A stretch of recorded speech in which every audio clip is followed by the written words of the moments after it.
Writer's Corner. I am Witra. To all my subscribers, thank you so much for your love and your views and your likes and your comments. To everyone else who has not yet subscribed, please do subscribe. Ring the notification bell as well so you get notified when I upload a video. Remember to like and to leave a comment and to ask any questions. Today we be talking about cults. I think it's only fair with everything that has been going on in this country of ours, right? Like all the sudden burst of new religions and a new way of, hey, double wear, guys, right? So I feel this is the right time to talk about cults, just to make sure that we're able to identify when a movement um, that is religious or any other movement really is cultic, So I'm going to give you three ways to identify a cult, and then I'm also going to give you 10 ways to identify an unsafe group leader. So this would be now the cult owner, right? So I'm going to start by defining cult. I took it from the dictionary, and I'm probably just going to give more clarity on my understanding of it. I'm reading from there, so I won't be looking at you guys. I'm sorry about that. A cult, is an unorthodox religious movement or new religious movements. Cults are nothing new to this century. They have been there through the age of time. So this is not the beginning, guys. Aba pastor, naba prophet, nabo deity, nabo papa. Apparently it's not a now thing. It's been going on, right? It's a devotion to a particular artist or intellectual. So it's not just pastors. I guess some or most pastors really are smart. I don't know, like they just have this way. This topic is deep, guys. Like, it can be covered in so many angles. I don't even know from which angle I should start tackling it. Let me just go back to reading there, because if I'm gonna go deep in my mind, I'm gonna go way too deep. Yeah. It's a devotion to a particular artist or intellectual. So it's not just pastors that get worshipped. It could be a worship of artists or intellectuals. Here are 3 ways to identify harmful cults. These are by psychiatrist Robert J. Lifton, right? The first way to identify a cult is a charismatic leader that gradually becomes the main source of worship to their followers.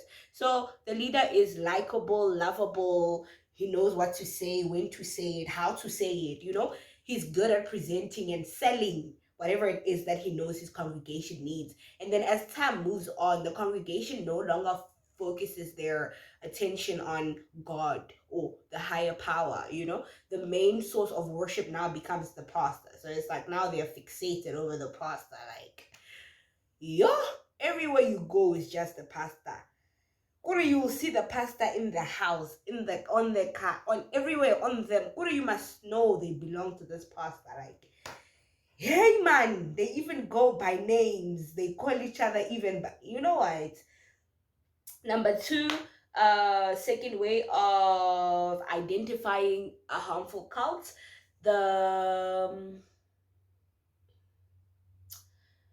there's persuasion or brainwashing. The group does things that are not beneficial for them but benefits the group and the leader. So it's you no longer think for the individual. Everything you do has to be towards a contribution towards everybody that's part of your religious movement, especially the leader.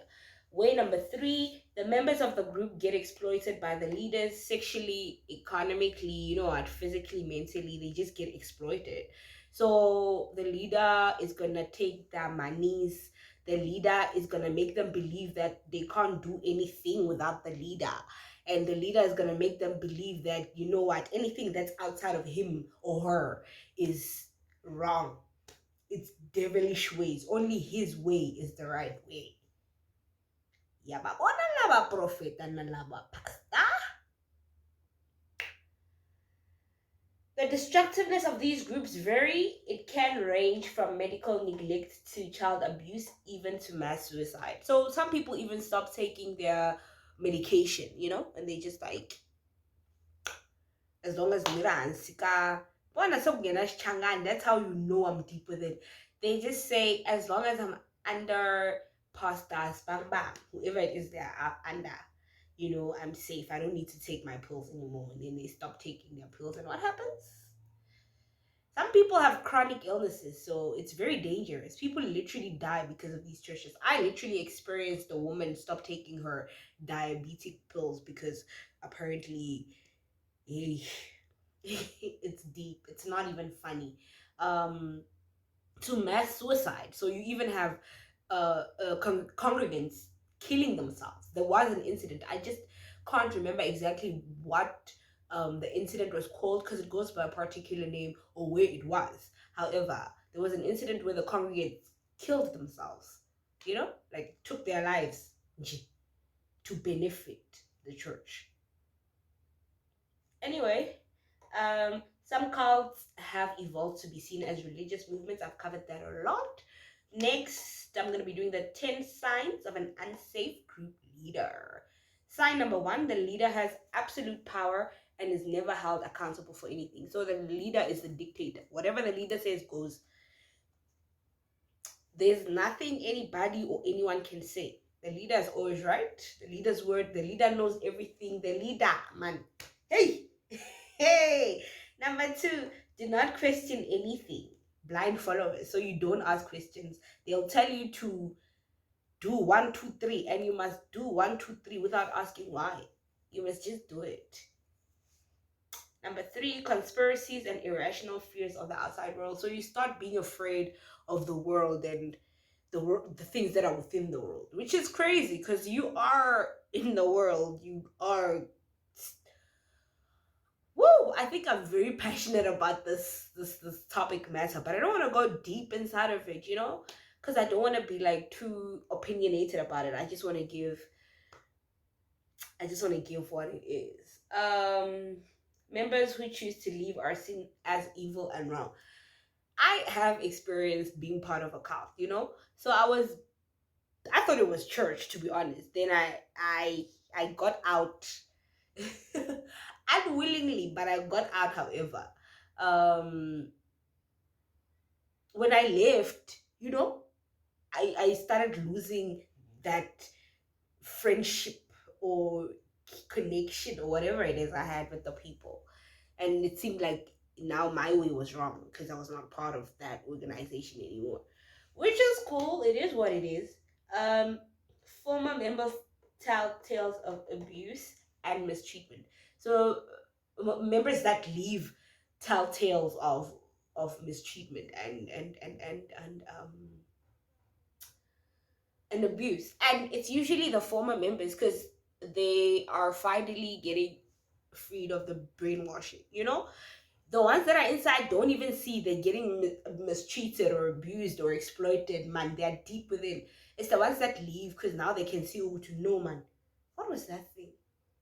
Yeah,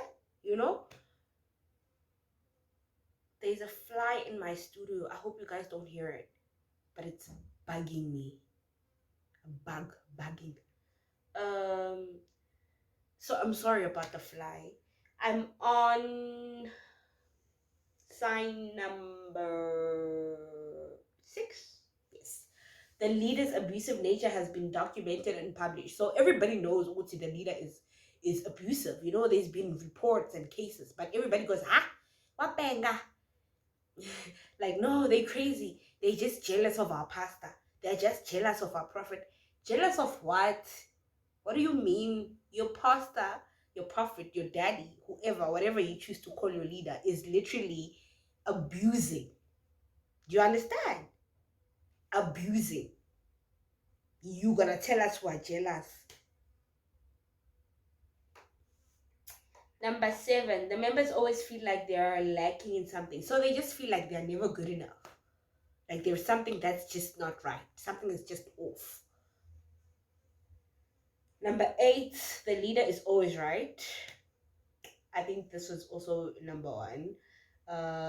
The leader is the only one who knows the truth. This is number 9. And then number 10 is financial exploitation. So the pastor, obviously, or prophet or whatever, you guys are going to be giving your offerings weekly or daily, or I don't know how you guys do it. But then also on top of that, they're gonna tell you to invest in this and that, and this and that, and this and that, and this and that.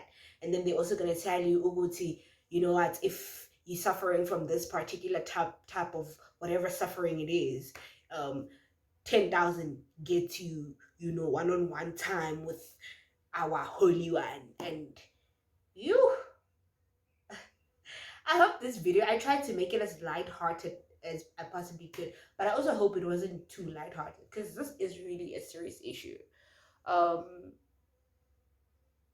Ask any questions if you have any. Give me any of your experiences if you've ever experienced being part of a cult. And remember to like and leave a comment, and I'll see you guys next week. I love you. Mwah.